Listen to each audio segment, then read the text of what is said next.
Israel sabia de tudo, mas não quis agir. Após o ocorrido do dia 7, a divisão de recuperação de dados, conhecida pela sigla AMSHAT, foi reaberta. E com isso, em dezembro, tivemos um pronunciamento da inteligência, onde foram apresentados detalhes da preparação do Hamas, dados estes que foram recuperados com os extremistas abatidos, encontrados nos seus smartphones, laptops, GPS, câmeras GoPro, walkie-talkies, mapas e outros documentos. Entretanto, uma reportagem do New York Times afirmou que Israel teve acesso ao plano do Hamas com mais de um ano de antecedência. Um relatório mostra que as autoridades israelenses consideraram um plano muito ambicioso e que era complexo demais para ser executado pelo grupo radical islâmico, e por isso não criaram contingências para tal ataque. Vários outros meios de comunicação afirmaram esse mesmo caso, incluindo o jornal israelense Haaretz. Mas ao que a inteligência teve acesso há mais de um ano? Antes, quero reforçar que quem sofreu o ataque foi Israel. O grupo extremista que deve ser neutralizado chama-se Hamas. A análise que vamos fazer nesse vídeo é a mesma que está sendo feita nesse exato momento pela própria inteligência de Israel. O meu posicionamento é 100% a favor dos israelitas. Acima de tudo, considere esse vídeo como informativo, onde, infelizmente, vamos analisar algumas falhas que o país judeu cometeu, que com certeza estão sendo trabalhadas para que jamais aconteçam novamente. Esclarecido isso, vamos ao vídeo. As autoridades obtiveram um documento que descrevia o plano de batalha para o ataque do dia 7. O relatório, com mais de 40 páginas, não indicava uma data, mas delineava ponto a ponto a incursão que o grupo extremista realizou. O documento, que foi nomeado por Muro de Jericó, detalhou todo o processo. Uma ofensiva que destruiria as fortificações em torno da faixa de Gaza, dominaria cidades específicas de Israel e teria como alvo bases militares importantes. Todo o plano se iniciou em maio de 2021 e teve como seu primeiro mentor o militante palestino Mohammed Deif. E todo esse processo foi uma forma de retaliação após um ataque ao terceiro local mais sagrado do Islã. E isso enfureceu o mundo árabe e muçulmano. Segundo uma fonte em Gaza, isso foi desencadeado por cenas e imagens de Israel invadindo a mesquita de Al-Aqsa durante o Ramadã. As imagens mostram militares batendo nos fiéis, atacando-os e arrastando jovens e idosos para fora da mesquita. Segundo algumas informações, isso ocorreu pois a inteligência recebeu um arquivo dizendo que Dave, um de seus maiores alvos, estaria presente na mesquita. Tudo isso alimentou e acendeu a raiva de Dave. Dave é considerado um fantasma, existindo apenas 3 imagens dele, uma com 20 anos de idade, sombra e ele falando ao fundo. Esta última imagem foi recolhida no ataque, onde ele fez um pronunciamento. Ele sobreviveu a 7 tentativas israelenses com alvo em abatê-lo. A mais recente foi em 2021, no caso da mesquita.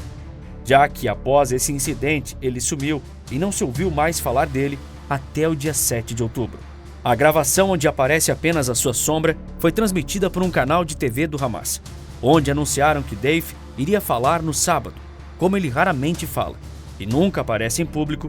Os palestinos sabiam que algo significativo estava acontecendo. Na gravação, Dave diz: "Hoje a fúria de Al-Aqsa, a fúria de nosso povo e a nação está explodindo. Nossos combatentes, hoje é o seu dia para fazer esses criminosos entenderem que seu tempo acabou." Dave foi considerado o mentor do ataque, porém tiveram outros extremistas que ajudaram a colocar esse plano em prática e que seus nomes apareceram em dados recuperados pela AMSHAT. Porém, para que o plano ocorresse perfeitamente, eles tiveram cuidado e mantiveram de forma sigilosa, de tal forma que até mesmo o Irã, que é um inimigo declarado de Israel e importante fonte de financiamento, treinamento e armamento do grupo radical, sabia apenas em termos gerais que o movimento estava planejando uma grande operação e não sabia o momento nem os detalhes do processo. O plano concebido por Dave envolveu um esforço prolongado de engano.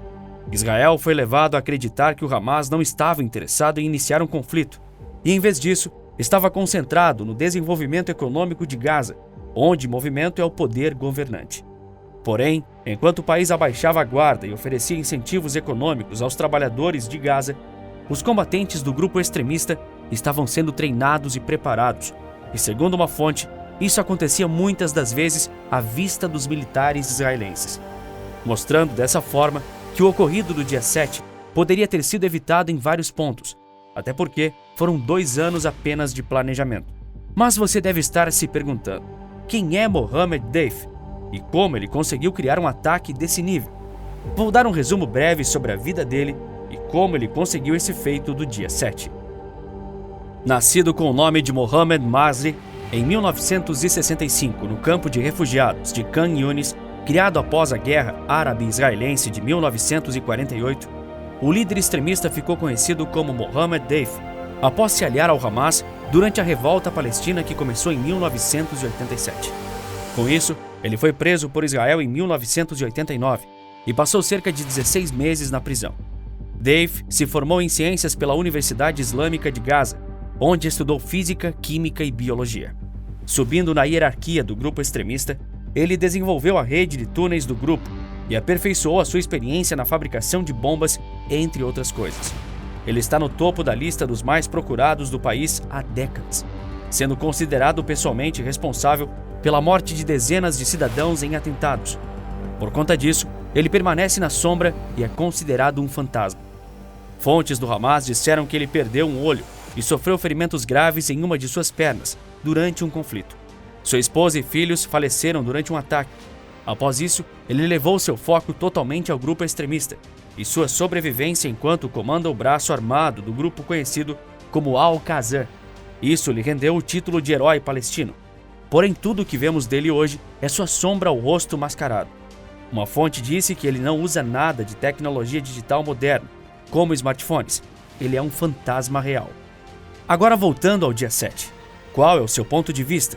Você acredita que Israel foi inocente ao acreditar que o Hamas não iria atacar? Ou que eles sabiam e apenas deixaram acontecer como uma manobra militar para poder caçar e matar os grupos extremistas? Mas uma coisa sabemos, de uma maneira ou outra, esse caso foi visto como uma grande falha da inteligência. Várias autoridades da defesa e segurança assumiram, em parte, a responsabilidade pelos erros que levaram ao fato. De acordo com o New York Times, o documento Muro de Jericó circulou amplamente entre os líderes militares e de inteligência israelenses. Outro ponto que é importante nos atentarmos é notar mais uma grande falha para evitar tal ataque. A inteligência dos Estados Unidos produziu avaliações, baseadas em parte da inteligência fornecida por Israel, sobre um maior risco do conflito palestino-israelense nas semanas anteriores ao dia 7. No dia 28 de setembro, os Estados Unidos foram alertados com base em múltiplos fluxos de inteligência que o Hamas estava se preparando para realizar ataques com foguetes através da fronteira. No dia 5 de outubro, a CIA enviou um telegrama alertando sobre a possibilidade crescente de violência por parte do grupo armado. E logo depois, no dia 6, um dia antes do fato, as autoridades dos Estados Unidos fizeram circular relatórios que indicavam atividade incomum por parte dos extremistas. Não chegou a ser informado se algumas dessas análises feitas pelos Estados Unidos foi compartilhada com Israel. Além disso, segundo informações da inteligência americana, uma célula de agentes do Hamas planejou a ofensiva usando uma rede de telefones com fio construída nos túneis sob a faixa de Gaza. As linhas telefônicas permitiam que os agentes se comunicassem em segredo, garantindo que não seriam rastreados.